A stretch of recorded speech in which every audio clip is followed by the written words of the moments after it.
do Supremo Tribunal Federal, Ricardo Lewandowski, autorizou uma investigação contra o general-ministro Eduardo Pazuello, ministro da Saúde, por uma possível omissão no colapso do sistema de saúde de Manaus. Pazuello terá agora 5 dias para prestar depoimento à Polícia Federal e explicar por que o governo Bolsonaro não fez nada para ajudar, sabendo que o caos era iminente na capital amazonense, inclusive com a falta de oxigênio. Jair Bolsonaro anunciou a chegada, nesses próximos dias, de insumos da China para a produção da Coronavac, que é feita pelo Instituto Butantan. O governador de São Paulo, João Dória, não gostou desse anúncio, chamou Bolsonaro de oportunista. A vacina está no centro dessa disputa política e essa dupla Bolsodória parece estar hoje distante da relação de apoio que teve no ano de 2018, que marcou a campanha eleitoral ali de 2018, né? A União Europeia criticou a farmacêutica AstraZeneca pelo atraso na entrega das vacinas aos países do bloco. A Comissão Europeia reservou 400 milhões de doses do imunizante. A Europa ameaça impedir a exportação da vacina para outros países, enquanto a farmacêutica não cumpriu o contrato com esses países do bloco. O Brasil está entre os que devem receber a vacina da Oxford, AstraZeneca, e pode então ser prejudicado se as exportações forem suspensas para atender exclusivamente a Europa. Jair Bolsonaro autorizou empresas privadas a comprar vacinas. A medida acabaria por privatizar parte da vacinação e permitiria, na prática, que as empresas furem fila. Quer dizer, quem tem dinheiro passa na frente, vai ser vacinado antes, no caso. Mas a AstraZeneca disse hoje que não existe essa possibilidade de vender vacinas às empresas privadas.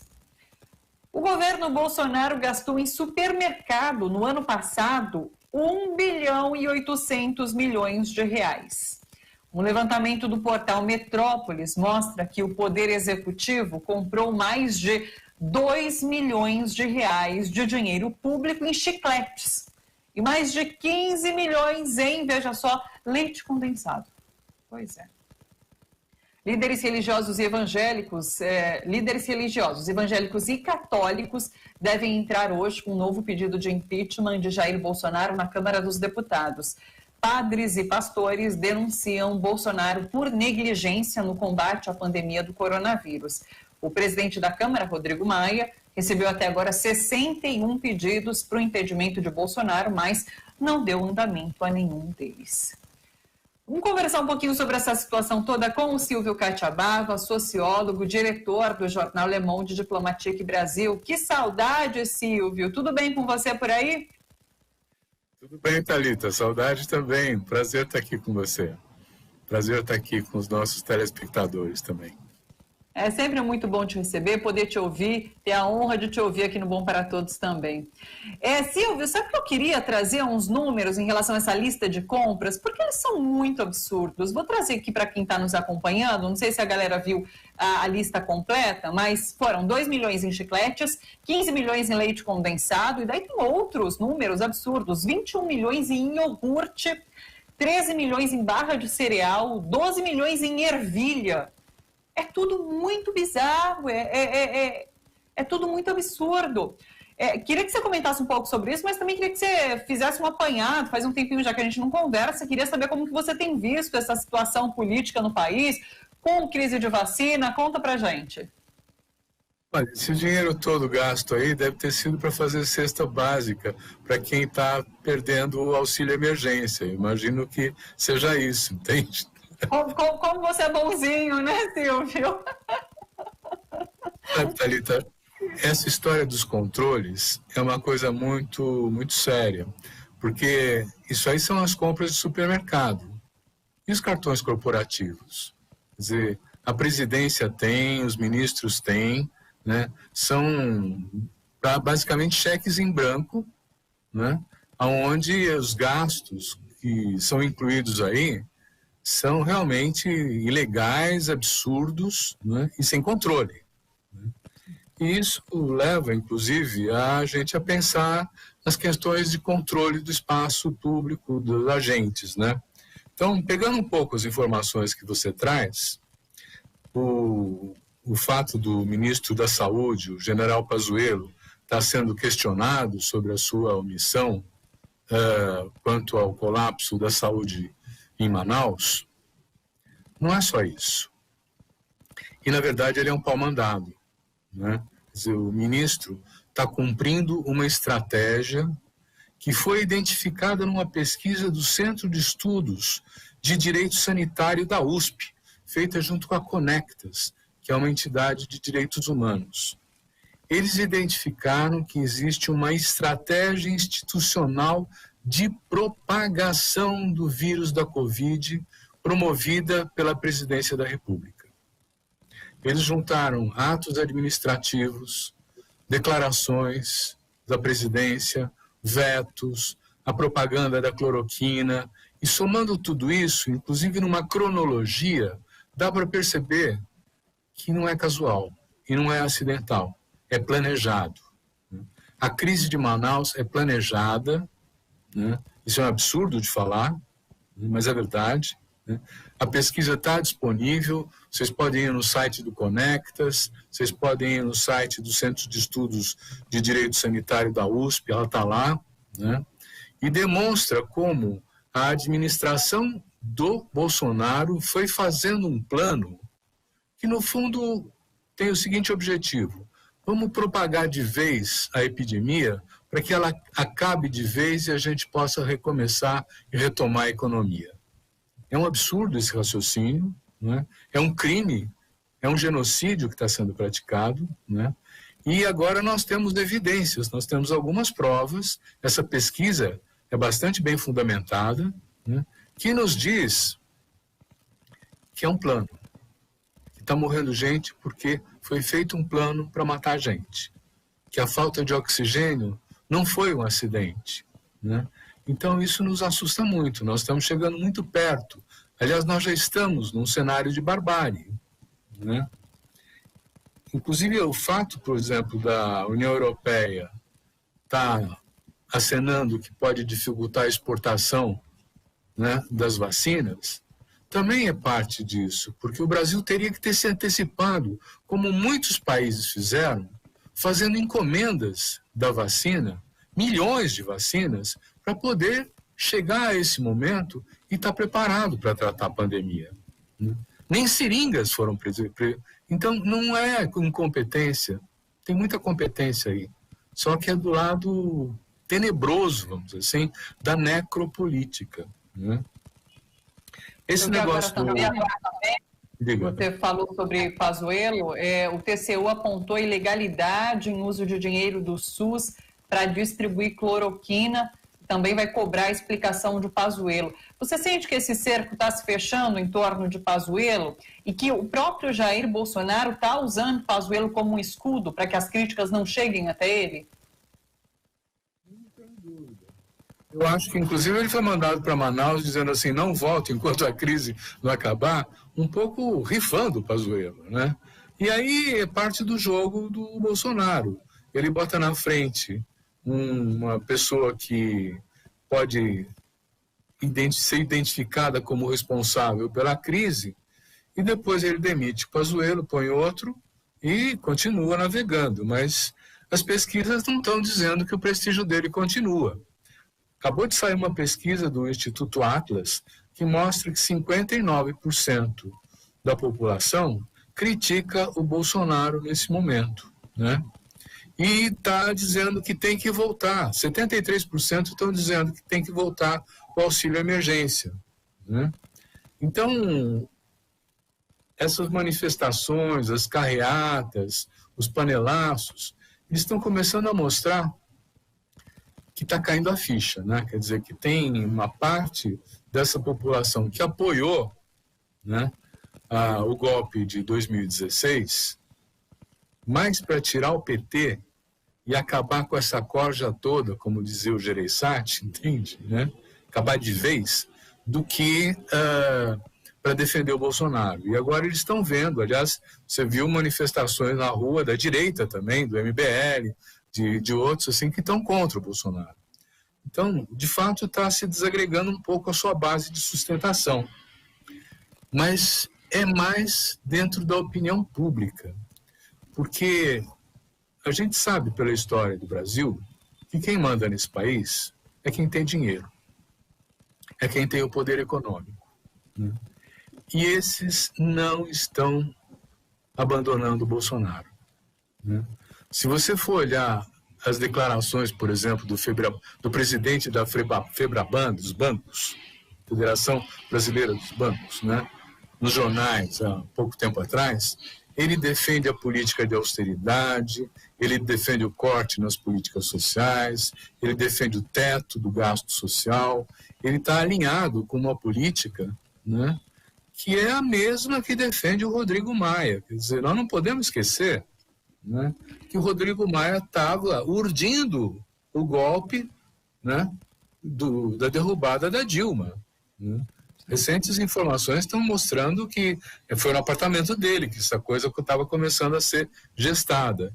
Então, também esse fato de você ter 61 pedidos de impeachment que não vão para frente, por que não vão para frente?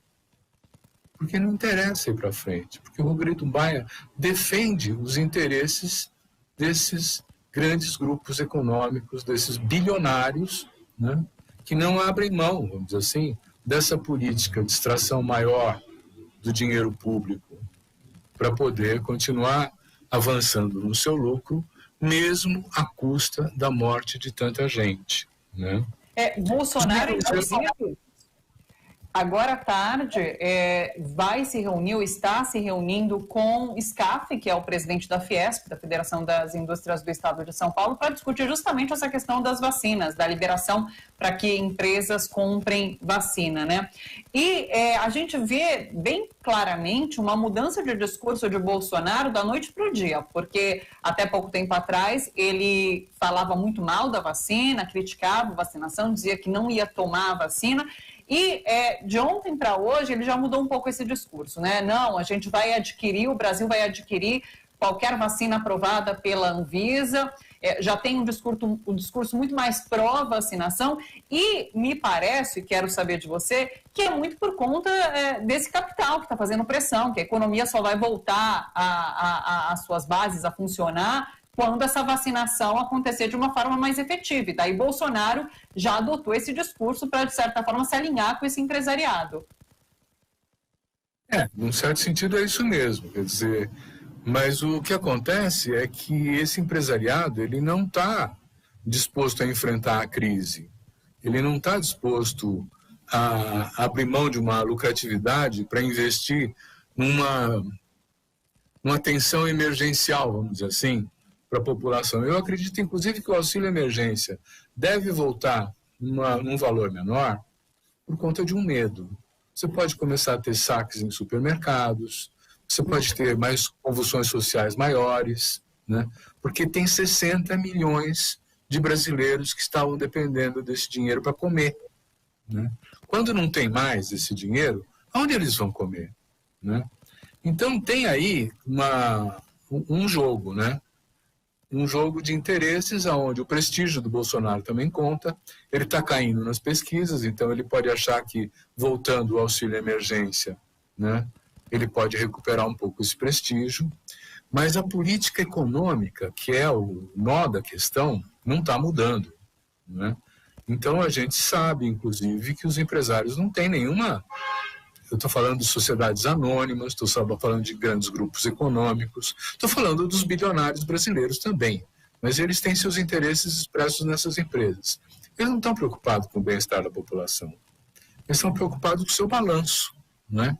E mesmo se você for olhar na história, ao longo da história do mundo, os grandes grupos econômicos também apoiaram o nazismo, apoiaram Hitler e se danaram pelo que estava acontecendo com a população judia e tudo mais. Quer dizer, não era parte da lógica desse universo, vamos dizer assim, né? A preocupação com o social, a preocupação com a saúde pública, a preocupação com os interesses de todos, né? Agora, é preciso observar também o seguinte, por exemplo, teve aquele avião que foi, inclusive, tinha até umas pinturas no avião dizendo, olha, vai para a Índia o avião buscar as vacinas que vão salvar todo mundo, o Pazuello tirando fotografia junto. A Índia só liberou um pequeno lote de vacinas depois que o governo brasileiro mudou a sua posição na Organização Mundial do Comércio. A Índia tinha pleiteado, né, a quebra de patente de vacinas lá, né, e os Estados Unidos foi contra e o Brasil atrás foi contra também. Então ele só conseguiu as vacinas da Índia, em pequena quantidade, depois que ele mudou a posição, referendando a posição da Índia. Então por aí você vê o quanto a nossa política externa está atrapalhando a vida dos brasileiros. Atrapalhando na China, porque há toda uma acusação ideológica, né, de que a China é má, é ruim, e que a vacina da China vai estragar todo mundo, que nós não podemos permitir, assim como um alinhamento com os Estados Unidos na política em relação à Índia, né, que não interessa para nós. Então, esse governo ele está promovendo um desastre, está isolando o Brasil, está transformando o Brasil num pária, mas mais do que isso, está nos deixando sem a possibilidade de fazer negociações, de fazer concertações para enfrentar a pandemia. E enquanto não tiver uma política de Estado, eles querem acabar com o Estado, enquanto não tiver uma política de Estado para fazer investimento público, para poder retomar o crescimento, os negócios, os empregos, a renda, né, nós vamos para o buraco. O Brasil já foi, em 2010, a 6ª ou 7ª economia do mundo. Hoje nós somos a 13ª, né, e sem luz no fim do túnel, né, porque não tem estratégia econômica de governo para nos tirar desse processo. Por que você acha que a Ford está saindo, que a Zara está saindo, que outras empresas importantes estão saindo? Não estão vendo que o Brasil tem a possibilidade de se recuperar, né? Então, nós temos aí um impasse muito grave, né, que não é somente com a substituição do Bolsonaro que vai se resolver, né? É essa estratégia que tem por trás desses grandes empresários que precisa mudar. Porque muito se discute sobre impeachment de Bolsonaro. Conversei ontem com o Fernando Horta, historiador aqui, mas é isso, saindo Bolsonaro, fica Mourão que levaria a cabo a mesma política desse governo, né? Silvio, eu quero falar ainda mais com você sobre impeachment, mas vou deixar para a semana que vem. Quero ouvir todos os nossos comentaristas aqui sobre essa situação de impeachment, sobre possibilidades. Mas vou deixar para a semana que vem. Deixa eu chamar o programa Le Monde Diplomatique Brasil de hoje. Vai falar sobre as PMs e o governo Bolsonaro. Fala para a gente um pouquinho sobre qual vai ser a discussão em pauta. Olha, o governo Bolsonaro, desde que saiu do Exército, o capitão Bolsonaro, expulso de lá, né, e se transformou em vereador e depois em deputado federal, ele sempre defendeu os interesses corporativos da Polícia Militar e pediu anistia para os motins dessa polícia, né? Então ele tem na PM um grupo que o adora. São mais de 500 mil militares armados que estão distribuídos em todos os estados brasileiros e não são controlados pelos governos do estado. Eles têm uma autonomia, conquistaram uma autonomia, e agora existe uma lei que o Bolsonaro está colocando no Congresso para unificar sob um comando nacional essa PM. É muito preocupante que pode ser uma base militar para ele romper a Constituição. Nós, então, estamos discutindo essas possibilidades, a história da PM, né, e quais as estratégias que o Bolsonaro está propondo para que, nesse momento, no momento em que ele sempre anuncia que vai fazer uma crise institucional, quer dizer, se de fato o Congresso o limitar, ele possa lançar mão dessa força militar para continuar no governo, né? Então, isso que nós vamos discutir, e eu acho que é uma discussão muito pertinente nesse momento, viu? Nos preocupa. Assunto importantíssimo. Inclusive, a gente viu o que aconteceu agora nos Estados Unidos, né? E acendeu o alerta aqui no Brasil, e é um cenário perigosíssimo. Silvio, muito obrigado. Um beijo grande para você. Até semana que vem. Até semana que vem. Até logo.